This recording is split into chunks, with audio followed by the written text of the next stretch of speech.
Selamat siang Pak Solin. Selamat siang. Ini nampaknya kami lihat rumah ini rumah apa namanya ini Pak? Oke. Nama rumah ini Sapo Jojong Sipitu Petaki Lemeang Marga Solin. Oh. Jadi kami lihat ini unik ini Pak. Tangganya pun dari bawah kolong terus tinggi, itu apa artinya itu Pak? Sesuai sejarah para orang tua dulu, pembuatan rumah ini tentunya menghindari pertama dia dari binatang buas, dari musuh-musuh. Demi kenyamanannya makanya dia dirancang bentuk tangga dan pintu masuk ke rumah itu dari bawah. Oh. Baru itu antara tiang sama batu itu ada ijuk, itu apa manfaatnya Pak? Sesuai dengan keterangan yang kami gali selama ini dari leluhur-leluhur kami, orang-orang yang terdahulu, antara batu cendi dan pandak sapo dibubuhi namanya hejuk. Pertama dia manfaatnya untuk menjaga kekeringan daripada kayu. Antara batu dan kayu diselang oleh ijuk supaya kayu itu jangan menyerap air dari tanah. Dan kedua, secara spiritual menurut pemahaman kami yang dituturkan para opung-opung kami, dia menahan gempa. Bagaimanapun kencangnya gempa, dia nggak bergeser. Karena ada ijuk. Ada persyaratan khusus ritual secara dulu dibuat para leluhur kami. Selanjutnya itu ornamen ini apa, ukiran itu apa artinya itu Pak? Nah, kalau dikata bahasa Pak namanya okir. Oh ini okir. Okir. Berarti okir itu pekerjaan yang ya mengerarik, mengkurak, mengeruang, menggoris, itulah pekerjaan kata okir. Okir. Lalu ini ujung ini kayak seperti tanduk kerbau, itu apa artinya Pak? Namanya itu melmelen. Bukan berarti dia gambaran dari tanduk kerbau, bukan. Dia hanya menjaga sudut, keseimbangan sudut daripada tempat itu. Bukan berarti gambaran dari tanduk kerbau. Oh. Baru selanjutnya ini terbuat dari ijuk. Lalu itu ketika ada hujan apakah itu tidak bocor Pak? Kalau hijau itu tentu dari segi ketebalan. Jadi menurut penutur para opung-opung kami, dia harus tebal 30 cm hijaunya. Dan hijau itu semakin lama semakin padat. Memang pada awal-awal pembangunan itu masih ada bocor 1-2. Tetapi semakin padat, dia ciri-cirinya sudah berlumut. Berarti dia tingkat kepadatannya sudah semakin padat, tentu mengurangi kebocoran. Lalu ini sepertinya itu di lubang dipahat itu apa manfaatnya itu Pak? Kenapa tidak dipaku Pak itu? Ujung-ujung ini nampaknya dipahat baru ditutupkan, itu bagaimana Pak? Kenapa tidak dipaku? Jadi dia itu namanya tiang pandak dan rancang. Artinya untuk menguatkan. Karena di zaman itu tidak ada kata paku memaku. Hanya dia menustus. Berarti menembus daripada kayu itu sendiri dan membasi. Basi bahasa lokal. Berarti ada semacam kayu yang menguatkan antara tiang dan rancang itu.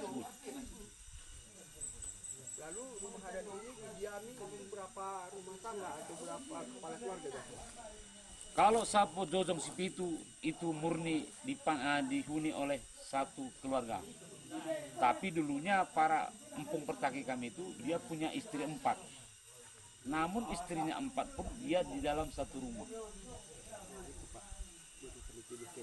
Baru ini tangganya kami lihat unik Pak, ini dari kayu dibuat. Kenapa tidak bertangga atau kenapa tidak semen, itu bagaimana? Apakah ada mempunyai makna tersendiri Pak? Bagaimana Pak? Ya tentu dengan sesuai zamannya itu tidak ada zaman semen, jadi itu jelas ya kayu. Kayu satu sesuai dengan peralatan mereka di zaman itu, hanya begitulah kemampuan mereka, lebih praktik, simple untuk membuat tangga. Demikian. Jadi umur bangunan ini kira-kira sudah ada berapa tahun kira-kira Pak? Kalau rekonstruksi ini mulai dari tahun 2017 sampai 2024 akhir. Oh, berarti ini direnovasi ulang Direkonstruksi, dibangun kembali. dengan kalikatur yang asli. Arsitektur miniatur yang sebelumnya. Menurut penelitian memang di tapak ini, di tempat ini juga lah dulu bangunan itu, tetapi sudah punah, sudah usang. Diteliti kembali dengan cara mencari sumber-sumber dari keturunannya. Ada di Aceh, ada di Siantar, di mana-mana di Sumatera Utara bertabur. Kami kumpulkan kembali di tahun 2017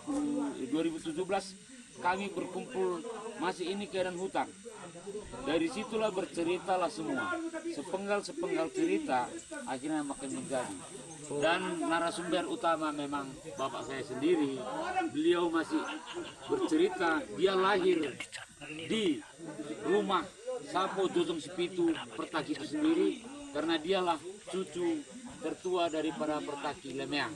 Namanya Guru Nurdin Solim. Itulah nama narasumber utama saya. Dan informasi dari beliau menyuruh saya kemana-mana untuk mencari keturunannya. Berarti intinya ini perkampungan ini sudah pernah tertinggal, baru ditempati, baru diurus lagi, begitu Pak kira-kira. Nah, Pertaki Lemeang itu sendiri sesuai dengan perhitungan meninggal tahun 1957. Karena bapak saya dulu sudah dewasa lah, dia sudah mengingat. Begitu meninggal Pertaki ini, otomatis pimpinan komunitas di Lubuk ini tidak ada lagi. Berpindahlah kampung ini ke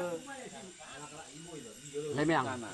Ini pindah ke situ, ya pindahlah semua ini ke sana karena nggak ada lagi pemimpin. Oke, kalau begitu bisa kita lihat ke dalam Pak. Biar Mari. kita bagaimana modelnya ke dalam Pak. Mari ke dalam. Bagus ya. Mantap.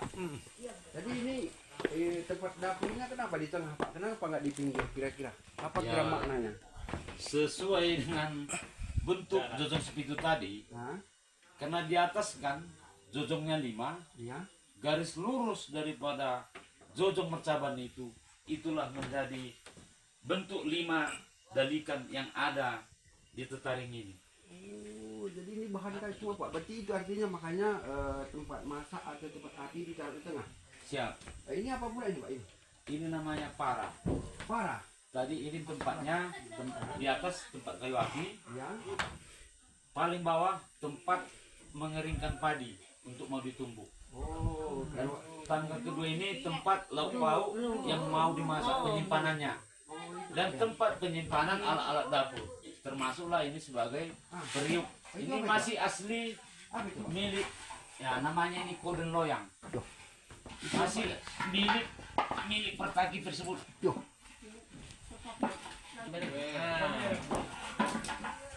Namanya koden loyang. Oh, kan lo yang.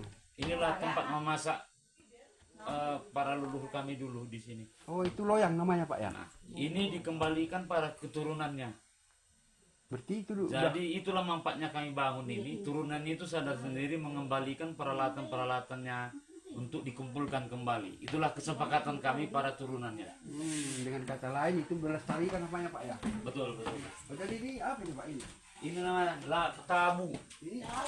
Tempat ini dulunya tempat padi, dan ini sebenarnya tempat padi, tempat beras, karena bukan nggak ada disimpan beras. Berapa kecukupannya begitu ditumbuk. Oh. Padi yang disimpan dikeringkan di sini, berapa dia butuh, disitulah. Tidak ada beras disimpan Oh gitu Pak ya. di zaman ini. Berarti ini kalau kita lihat, kalau kita pasang secara logika manusia, ini kayunya kan besar-besar Pak. Ini Ya. bagaimana cara mengangkatnya? Apakah ada dia magic atau gimana Pak? Ini kan kayunya kan besar kali Pak. Intinya pembangunan ini semua berdayakan gotong royong, berkat musyawarah mufakat daripada keturunan sendiri. Jadi ini murni membangun ini kembali. Tidak ada orang luar, murni keturunannya sendiri. Ada dari unsur kula-kula, ada unsur dari Ngansbeltek, ada unsur dari Beru. Oh, itu cara membangun. Betul. Cara mengangkat kayu ya Pak? Bergotong royong Oh, bergotong royong. dengan cara teknik tertentu. Oke, jadi tadi Tapi dulu ada cerita leluhur juga, itu mungkin ada semacam ajaran kepercayaan di zamannya dulu. Ini mungkin separohnya, karena zaman sekarang nggak mampu lagi kita membuatkan. Kalau mereka di zaman itu ada bukan magic sebenarnya, spiritual. oh, Mereka berpuasa untuk bekerja.